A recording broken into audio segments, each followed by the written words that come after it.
Kata Allah di dalam surat Ali Imran ayat 103. Ya. Allah berfirman, a'udzubillahi minasyaitonirrajim, wa'tasimu bihablillahi jami'an wa la tafarraqu.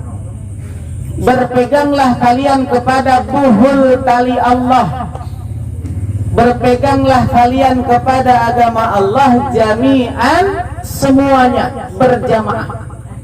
Wala tafarraqu, jangan berpecah. Ya. Nah, kalau kita taat, kalau kita pengen masuk surga, maka kita wajib melaksanakan ayat ini. Ya. Perintahnya apa? Berjamaah. Dilarang berpecah belah. Ya, maka dia wajib berjamaah. Apalagi ditegaskan lagi oleh Rasulullah dalam satu hadisnya bahwa Rasul mengatakan, amarukum bi khamsin Allahu amarani bihinna. Aku perintahkan kepada kalian 5 perkara, Allah memerintahkan itu kepadaku juga 5 perkara. Apa perintahnya? Bil jamaah, hendaklah kalian semua berjamaah. Wasam'i wa ta'at, hendaklah kalian mendengar dan taat. Wal hijrah wal jihad, hendaklah kalian berhijrah dan berjihad. Jadi sebelum ada perintah yang lain-lain, ya, sebelum ada bunyal islamu ala khamsin, ini perintah awal dari Allah. Ya. Perintah awal dari Allah. Sebelum ada sholat, sebelum ada zakat, sebelum ada saum dan sebagainya, maka perintah pertama manusia adalah untuk berjamaah. Berjamaah itu apa? Jamaah itu bahasa Arab, jamaah. Ya. Bersatu, ya. Berjamaah, jami. Ya. Jama' artinya bersatu. Maka kita ini, ya, kalau mau masuk Islam surga maka wajib bersatu. Bagaimana cara bersatu? Kalau cara sholat saja dikasih tahu, ya, cara saum saja dikasih tahu, cara makan minum saja dikasih tahu. Kira-kira cara bersatu dikasih tahu nggak sama Allah? Ya. Kalau hal yang sepele, hal yang kecil saja dikasih tahu sama Allah, masa iya? Sesuatu hal yang besar yang bisa menyebabkan kita masuk surga, yang bisa menyebabkan kita tergelincir ke dalam nerakanya Allah, itu tidak dikasih tahu. Ya. Maka kita harus memahami dulu apa makna daripada bersatu. Maka kenapa setelah berjamaah harus sam'an wa ta'atan? Karena di dalam jamaah itu harus ada yang didengar, harus ada yang ditaati. Siapa? Pemimpin. Maka syarat bersatu, syarat berjamaah, maka harus ada seorang pemimpin. Maka kata Sayyidina Umar, la islama illa bil jamaah wa la jama'ata illa bil imam. Ya, tidak ada Islam kecuali dia berjamaah. Dan tidak dinamakan jamaah kalau dia tidak punya pemimpin. Kira-kira hari ini ada nggak pemimpin? Hah? Ada nggak pemimpin?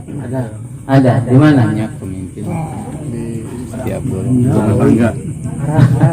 Ya. Kata Rasulullah, kullukum ra'in, setiap kalian adalah pemimpin. Wa kullukum mas'ulun an ra'iyati, setiap kalian akan ditanya tentang kepemimpinan kalian. Maka fungsi pemimpin ini harus kita pahami. Apa fungsi pemimpin?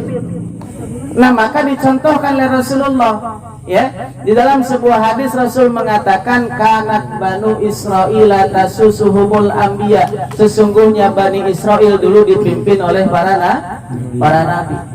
Kullama halakan nabiyyu khulafaun nabi, setiap wafat satu nabi maka digantikan oleh nabi yang lain. Terus begitu. Fa innahu la nabiyya ba'di, setelah aku, kata Rasulullah, tidak ada lagi nabi. Maka sahabat bertanya, ya Rasulullah, kalau engkau wafat tidak ada lagi nabi, terus yang mimpin kami siapa? Maka kalau Rasul wafat tidak ada lagi nabi, terus yang mimpin kami siapa? Kata sahabat. Maka kata Rasulullah, fasayakunu khulafa fayaksur, kalian akan dipimpin oleh khalifah yang jumlahnya banyak. Ya, maka sejarah membuktikan setelah Rasulullah wafat, digantilah kepemimpinan umat Islam dengan seorang khalifah, yaitu Khalifah Abu Bakar As-Siddiq. Ya, Khalifah Abu Bakar wafat, diganti lagi oleh Umar wafat, diganti oleh Utsman wafat, diganti Ali, diganti Hasan bin Ali, dan terus ya dengan khalifah yang selanjutnya. Itulah kepemimpinan Islam, dan selama kepemimpinan Islam itulah fungsi kepemimpinan itu berjalan. Di masa kekhalifahan Umar bin Abdul Aziz 2 tahun Baitul Mal numpuk. Ya. Sampai Umar bin Abdul Aziz teriak-teriak di pasar, siapa yang punya hutang belum kebayar, datang ke Baitul Mal dibayarin. Ya. Saking apa? Saking Baitul Mal kasnya itu banyak. Enggak guys, ya. Itu 2 tahun, bayangkan coba. Kalau sekarang ada yang teriak-teriak begitu gimana? Ya. Orang Abeh nge-share itu, dipoto dompetnya, yang merasa kehilangan dompet ini datang ke rumah. Yang datang berapa orang, Beh? Japri banyak. Ya. Yang datang nyampe 20 orang coba, dompetnya 1. Semuanya saling mengklaim. Sedangkan dulu ketika ditawarkan siapa yang mau dibayarkan hutangnya datang ke Baitul Mal, malah mereka mengatakan justru saya pengen apa? Pengen sedekah ini. Ya. Baitul Mal udah numpuk, nggak terima sedekah lagi. Ya. Sekarang kita infak masih diterima walaupun cuma seperak 2 perak. Ya. Itu bukti bahwa kepemimpinan berjalan. Fungsinya ada pemimpin. Ya, di mana itu? Di masa kekhilafahan Islam. Yang ironinya hari ini umat Islam sendiri ya tidak mau diatur oleh aturan Islam. Ngomongnya mau masuk surga. Ya. Di masa siapa lagi? Di masa Khalifah Al-Mu'tasim Billah di Baghdad, terjadi di Amuria di Turki. Jarak Baghdad ke Turki berapa kilo, Pak? Iya, belum pernah ke sana sih, jadi bingung ya. Kalau ditanya Karangmukti ke metro mungkin tahu jawabnya ya. Gitu. Ini ditanyanya dari Baghdad ke Turki. Coba, itu udah beda negara itu, udah ngelewatin berapa negara pula itu, ya. Pernah terjadi di Amuria pelecehan terhadap seorang wanita muslimah oleh siapa? Oleh tentara-tentara Romawi. Pelecehannya bukan pelecehan berat, artinya bukan pelecehan berat itu sampai kepada hilang kehormatan, tidak. Tetapi pelecehannya cuma apa? Hanya sekedar disingkap jilbabnya ini perempuan sehingga terlihat auratnya. Maka wanita ini berteriak, "Wa Mu'tasim, wa Mu'tasim." Ya. Mana Mu'tasim, tolong saya. Ya. Maka ada seorang pemuda muslim yang melihat kejadian itu, dia naik kudanya lari dari Turki sampai ke Baghdad. Nggak tahu berapa harinya mah ya. Itu berhari-hari naik kuda. Kalau sekarang mah ada kereta cepat ya, mungkin bisa cepat gitu kan. Kalau dulu kuda cepat. Naik kapal. Ya. Naik kuda berhari-hari, ketemu sama khalifah, langsung menghadap, ya Khalifatul Mukminin, telah terjadi pelecehan di Amuria terhadap seorang muslimah dilakukan oleh tentara Romawi.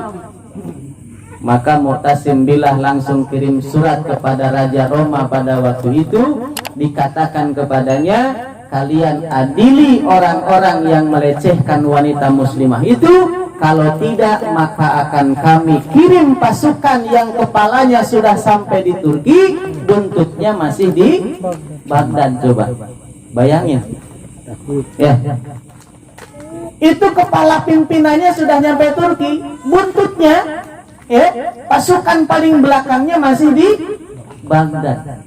Bayangkan ya, saking besarnya kekuatan pada waktu itu.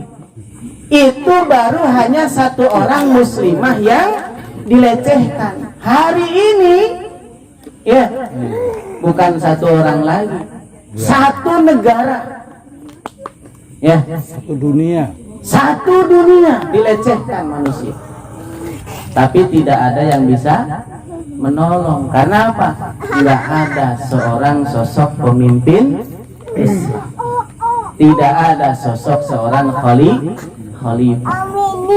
Ikhwani fillah rahimakumullah. Kenapa saya jelaskan ini? Karena ini adalah bersambung ya. Karena kehidupan kita di dunia ini menentukan nasib kita nanti di akhir.